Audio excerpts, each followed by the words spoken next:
नमस्कार, मैं राकेश चौधरी। जिस गुरुग्राम को साइबर सिटी के नाम से जाना जाता है, हरियाणा की सरकार देश की आधुनिक तस्वीर के तौर पर पेश करती है।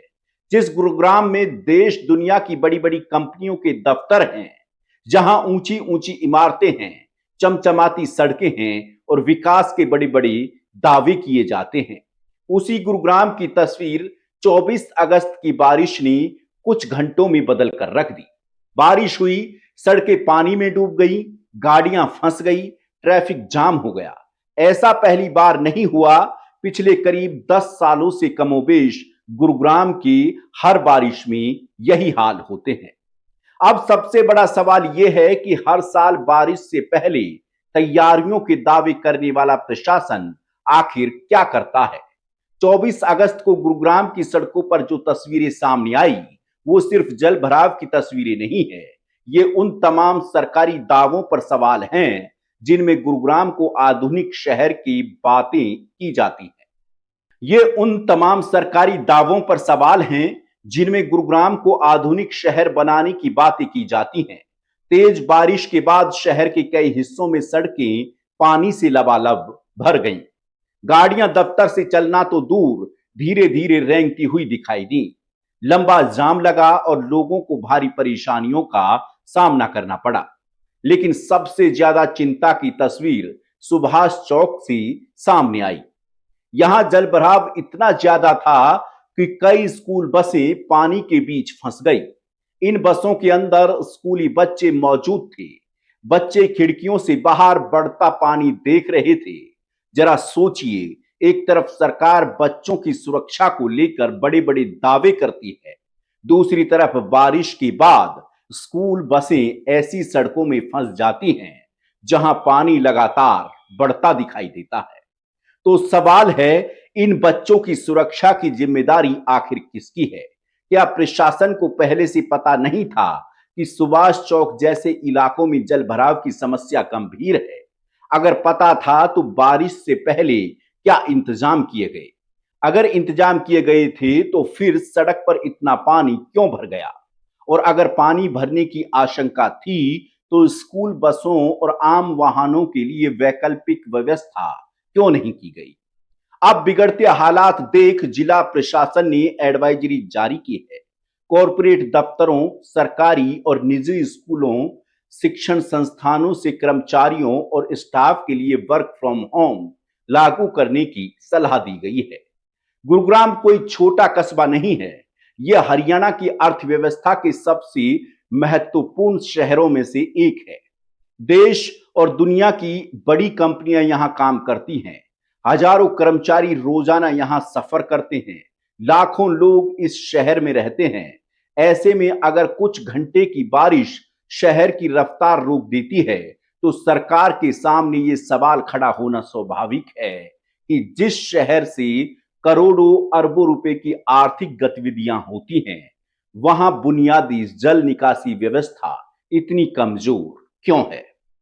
सरकार विकास की बात करती है, स्मार्ट सिटी की बात होती है, आधुनिक इंफ्रास्ट्रक्चर की बात होती है, लेकिन क्या आधुनिक शहर की पहचान सिर्फ ऊंची इमारतें होती हैं?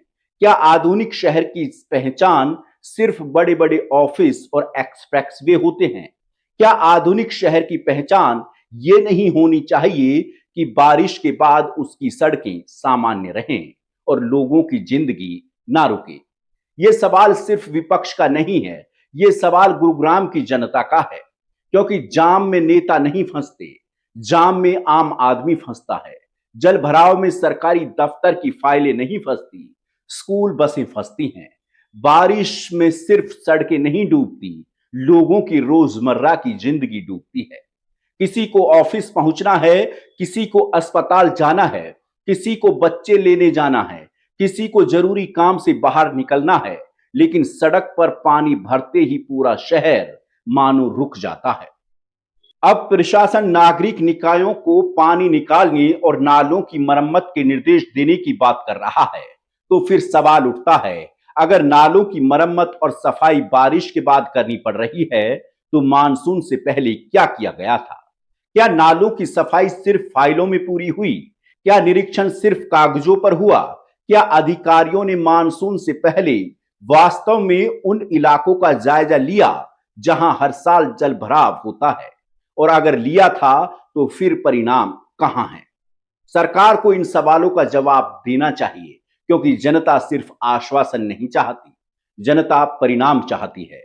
जनता ये जानना चाहती है कि आखिर हर साल करोड़ों रुपए खर्च होने के बावजूद गुरुग्राम की सड़कों पर बारिश का पानी क्यों जमा होता है? किस विभाग की जिम्मेदारी है? किस अधिकारी की जवाबदेही तय हुई? कहां कहां ड्रेनेज सिस्टम की क्षमता बढ़ाई गई? कितने नालों की सफाई हुई? कितने जल भराव वाले स्थानों की पहचान की गई? और सबसे बड़ा सवाल, क्या किसी अधिकारी या जिम्मेदार एजेंसी से यह पूछा जाएगा कि बारिश आते ही शहर की यह हालत क्यों हुई? क्योंकि लोकतंत्र में सरकार से सवाल करना गलत नहीं है। सरकार जनता के टैक्स से चलती है, सड़कें जनता के पैसे से बनती हैं, ड्रेनेज सिस्टम पर खर्च जनता के पैसे से होता है, और जब यही व्यवस्था बारिश में जवाब दे जाती है तो सवाल भी जनता ही पूछेगी। गुरुग्राम की जनता पूछ रही है, आखिर कब तक बारिश को दोष देकर व्यवस्था अपनी जिम्मेदारी से बचती रहेगी? प्रशासन की एडवाइजरी की बात करें तो प्रशासन ने लोगों से मौसम और हालात को देखते हुए यात्रा की योजना बनाने की अपील की है। लोगों को सहयोग करना चाहिए, सावधानी भी जरूरी है, लेकिन सरकार से भी सवाल उतना ही जरूरी है। जनता कब तक प्रशासन के साथ सहयोग करती रहेगी और प्रशासन कब तक जनता को बेहतर व्यवस्था देगा? क्या हर बार जनता ही घर बैठ जाए? क्या हर बार स्कूल बंद हो जाएं? क्या हर बार ऑफिस वर्क फ्रॉम होम करें? क्या हर बार लोग यात्रा टाल दें? तो फिर सवाल है, सड़कें किस लिए बनाई गई हैं? ड्रेनेज सिस्टम किस लिए बनाया गया है? नगरीय निकाय किस लिए बनाया गया है? मानसून की तैयारियों के लिए सरकारी मशीनरी किस लिए है? ये सवाल इसलिए जरूरी है क्योंकि गुरुग्राम की समस्या आज की नहीं है। हर मानसून में जल भराव की तस्वीरें सामने आती हैं। हर साल लोगों को परेशानी होती है। हर साल प्रशासन सक्रिय होता है, लेकिन अगर समस्या फिर भी जस की तस रहती है तो कहीं ना कहीं व्यवस्था के तरीके पर सवाल उठता है। सरकार को यह भी बताना चाहिए कि गुरुग्राम में जिन इलाकों में बार बार जल भराव होता है, वहां स्थायी समाधान के लिए क्या योजनाएं बनाई गई। सिर्फ पानी निकाल देना समाधान नहीं है, पानी दोबारा जमा ना हो इसकी व्यवस्था करना समाधान है। सिर्फ जाम खुलवा देना समाधान नहीं है, जाम की वजह खत्म करना समाधान है। सिर्फ एडवाइजरी जारी करना समाधान नहीं है, ऐसी व्यवस्था बनाना समाधान है जिसमें एडवाइजरी की जरूरत ही कम पड़े। और यही सरकार के सामने सबसे बड़ा सवाल है, क्योंकि गुरुग्राम को सिर्फ साइबर सिटी कह देने से वो साइबर सिटी नहीं बन जाता। आधुनिक शहर सिर्फ इमारतों से नहीं बनता, आधुनिक शहर मजबूत बुनियादी ढांचे से बनता है। ऐसी सड़क से बनता है जिस पर बारिश के बाद भी यातायात चलता रहे। ऐसे ड्रेनेज सिस्टम से बनता है जो बारिश के पानी को संभाल सके। ऐसे प्रशासनिक व्यवस्था से बनता है जो समस्या आने से पहले तैयारी करे। ऐसी सरकार से बनता है जो जनता के सवालों का जवाब दे। 24 अगस्त की बारिश ने गुरुग्राम की सड़कों पर पानी जरूर भर दिया, लेकिन इस पानी के साथ सरकार के विकास के दावों पर भी कई सवाल तैरते हुए दिखाई दे रहे हैं।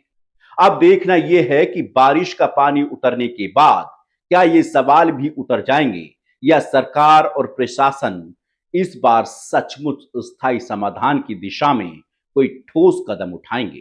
क्योंकि गुरुग्राम की जनता को सिर्फ एक और एडवाइजरी नहीं चाहिए, उसे चाहिए जवाबदेही, उसे चाहिए स्थायी समाधान, उसे चाहिए ऐसी व्यवस्था जिसमें बारिश हो तो शहर थमे नहीं, बच्चों से भरी स्कूल बसें पानी में ना फंसे, आम आदमी घंटों जाम में ना जूझे, और सबसे बड़ा सवाल, आखिर कब तक गुरुग्राम की जनता विकास के दावों और जमीन पर दिखती बदहाली के बीच फंसती रहेगी।